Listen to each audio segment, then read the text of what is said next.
Ay, Ano ito? yes! Ayan. Oh, tawang-tawa. Okay, anong meron dyan, guys? Kasama namin si Roy. So, yun na nga. Tapos, mataas yung araw. Nakakunot lahat kaming ganyan. Sabi ni Derek, kailangan masaya kayo, action. Sabi ni plastic natin, action! Ha! Yung Tapos ako pa yung sobrang tayo. Gano'n kalakas. plastic. So, hanggang sa syempre Nakaulitan nyo, naging totoo na yung Naging totoo. tawa. Kaya bigay Make todo na it. yung mata Correct, nila doon. Mars. Okay, alright. Nice one, guys. At dahil dyan, cheers! Cheers! Nice one, guys! Sarap pa. To more happy moments. Ay! Uy, Mars, na-miss ko yan. Kaya nga, oras na para sa Tarantanon! Patay ka ha. Talaga tanong talaga. Ganyan na sila, Mars. Kaya nga, dapat na.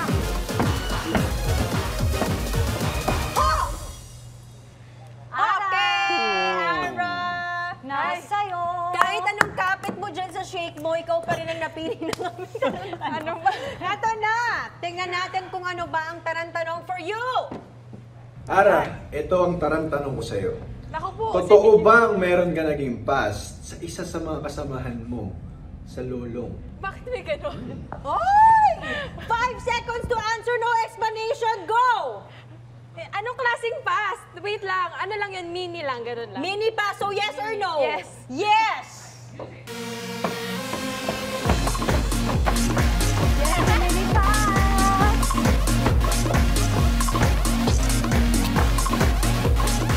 May explanation? Parang ramdam ko na. Si Ara ulit. Sugar is kicking in, Mars. Okay. Ako ba ulit? Okay, bigyan ka namin ng chance to explain. Ano ba itong sinasabi mong Mini pass. Teka, Mars, kinabahan. Akala niya na siya, tatanungin siya ulit.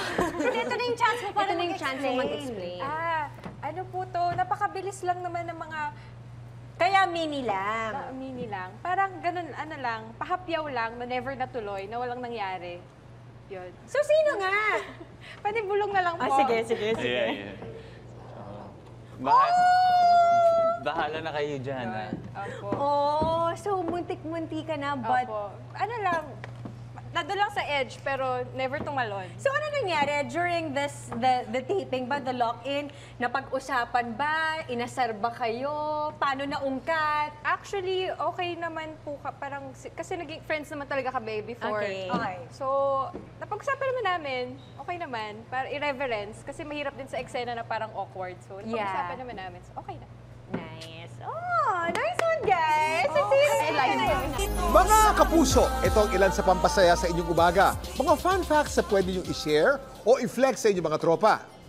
Alam niyo ba na physically impossible sa mga baboy na tumingala sa langit? Ito'y dahil sa anatomy ng kanilang neck muscles at spine. Limitado ang movement ng kanilang ulo at nagiging imposible sa kanilang tumingala.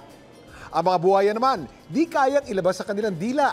Ito naman ay dahil sa membrane o tissue na nagdidikit sa kanilang dila sa kanilang ngala-ngala. Kaya hindi ito makakagalaw at imposible ring ilabas ito sa kanilang bibig. Now, speaking of dila, alam niyo ba na imposible naman sa ating mga humans ang dilaan ng ating siko? Hindi ko na kailangan i-explain. Subukan niyo na lang kung kaya niyo. Now you know! Share niyo na, mga Mars at